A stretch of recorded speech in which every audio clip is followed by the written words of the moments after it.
There's a funeral happening right now. You won't see it on the news and there aren't any flowers.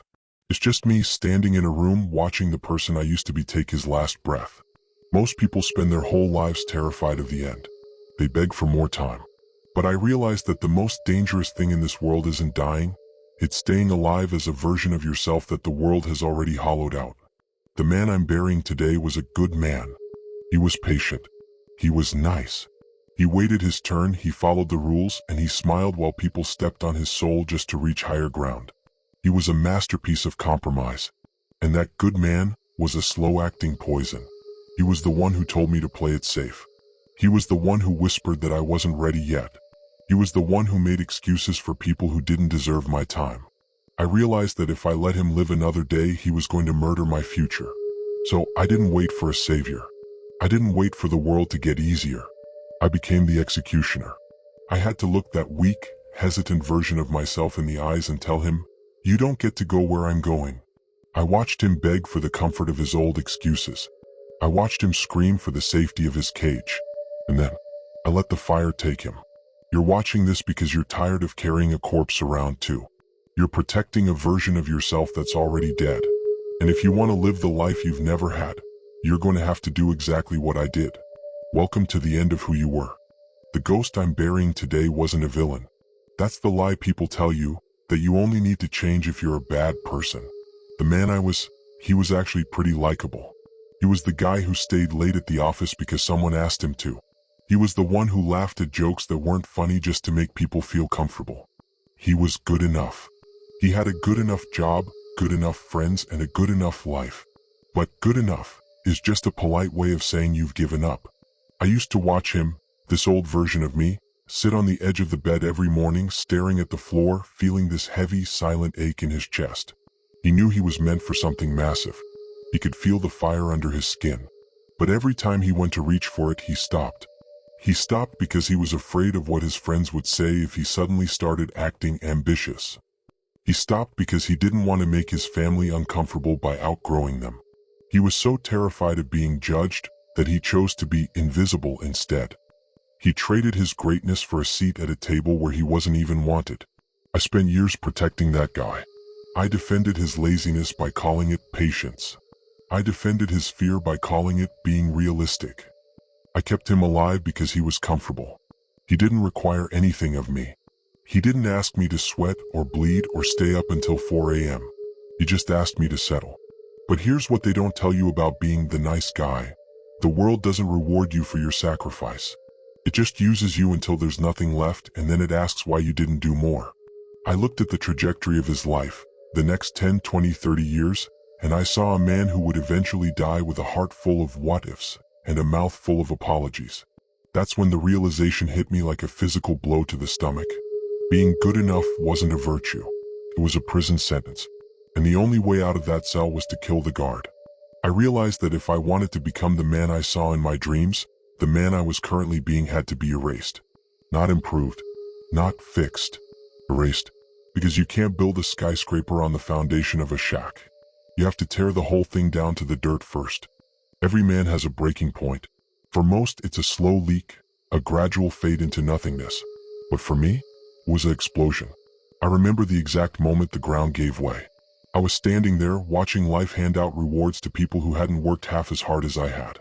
I watched people with less talent, less heart, and less integrity walk off with everything I ever wanted. And instead of being angry at them, I looked at my reflection and felt a wave of pure, unfiltered disgust. I realized that the world wasn't unfair. The world was just ignoring me because I had made myself ignorable. I had been so patient that I'd become invisible. I had played the victim so well that I started to believe my own lies. That night, the old me tried to do what he always did. He tried to comfort me. He whispered, "It's okay. Tomorrow is another day. You tried your best. Just go to sleep." And for the first time in my life, I talked back. I told him to shut up. I realized that my best was a joke. I realized that my patience was just cowardice in a tuxedo. I was tired of being the person who almost made it. I was tired of being the guy who had potential, but no results. The pain of staying the same finally became greater than the fear of changing. I looked at that version of myself, that weak, apologetic, good enough ghost, and I didn't feel pity anymore. I felt hatred. Not the kind of hate that destroys, but the kind of hate that cleanses. The kind of hate that acts like gasoline on a dying fire. I didn't snap because things got too hard. I snapped because I finally saw the truth. If I didn't kill that version of me tonight, I was going to be buried with him. I realized I didn't need a new leaf. I needed a new tree. I needed to burn the entire forest down and walk out of the smoke as someone the world couldn't ignore if it tried. The breaking point wasn't the end of my life. It was the end of my weakness. Most people think the decision is a loud moment. They think it's a shout from a mountaintop or a dramatic speech in the rain. It's not. The moment I truly changed was the quietest moment of my life. I was sitting in the dark, and for the first time the room went completely silent. The excuses stopped screaming. The fear stopped whispering. It was just me and the truth. And the truth was simple. I was either going to die a shadow or I was going to become the sun. I decided, right then and there, that I was done negotiating with my own potential. I realized that every time I said, maybe tomorrow, I was signing a death warrant for the man I was supposed to be. Every time I played it safe to make someone else comfortable, I was committing treason against my own soul. So I drew a line in the dirt. On one side was everything I had ever known. The safety, the good enough job, the friends who only liked me when I was struggling, the comfort of being a victim. On the other side was a complete and total unknown. It was dark, it was lonely, and it offered zero guarantees. And I stepped over. When you make a decision like that, the world starts to feel different. People call it becoming cold. But it's not coldness, it's focus. I started by cutting the anchors. I looked at my phone and realized that 90% of the people I talked to were just distractions dressed up as friends. They didn't want me to win. They just wanted me to stay in the trenches with them so they wouldn't feel so alone in their own failure. I deleted the numbers. I didn't explain. I didn't argue. I just vanished. I stopped asking for permission. I stopped checking the rules. I realized that the people who built the world weren't smarter than me, they were just bolder. They were willing to be the bad guy in someone else's story if it meant being the hero in their own. The old me would have been terrified of this version of myself.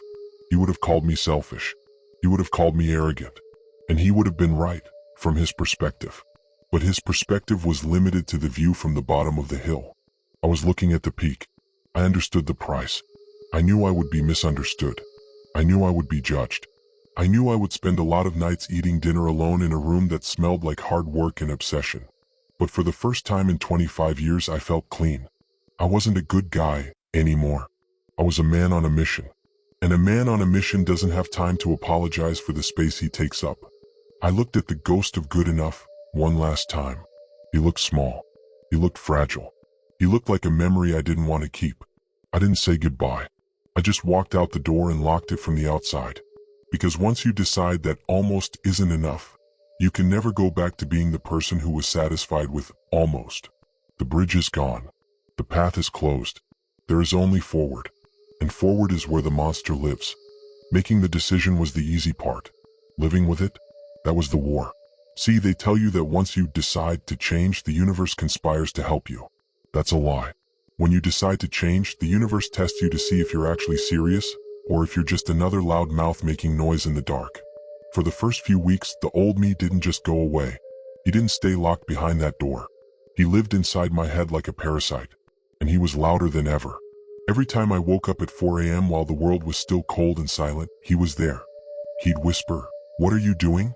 Nobody is watching. You've worked hard enough. Just one more hour of sleep. One more day of rest. You're not a machine." And the worst part? He sounded like a friend. He sounded like self-care. He sounded like common sense.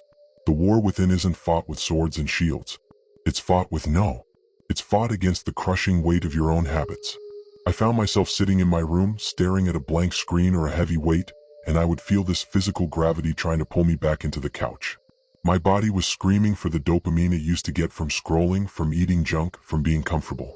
I felt like I was detoxing from a drug called mediocrity. And then came the loneliness. When you kill the version of yourself that everyone liked, the people around you get scared. They don't see your growth. They see their own stagnation. They started calling. "Where have you been? You've changed. You're not fun anymore. You think you're better than us." That was the hardest battle of the war. Because the old me desperately wanted to apologize. He wanted to call them back and say, I'm sorry, I'm still the same guy, let's go back to how it was.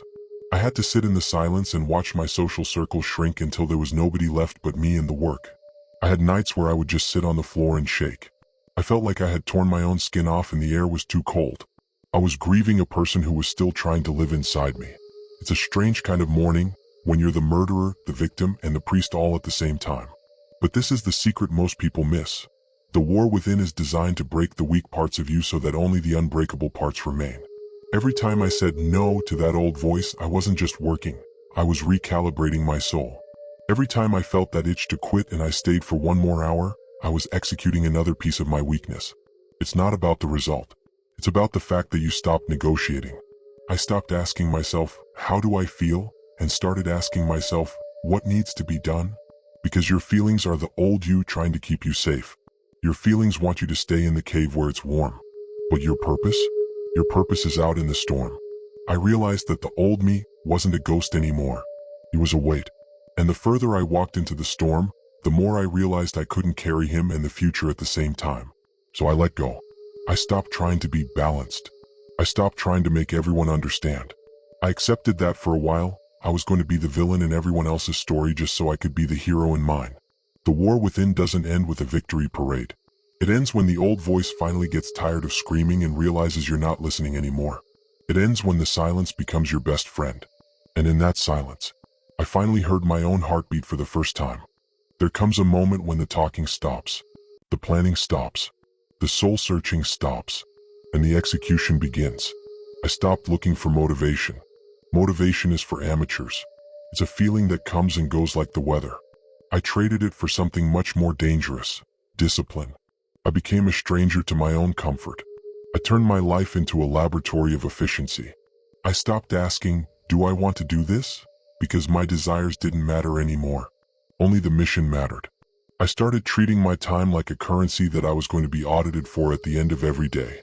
I stopped being patient. Patience is what people use to describe their fear of starting. I replaced it with relentlessness. I attacked the work with a cold, quiet violence. When I was tired, I did 10 more. When I was bored, I went deeper.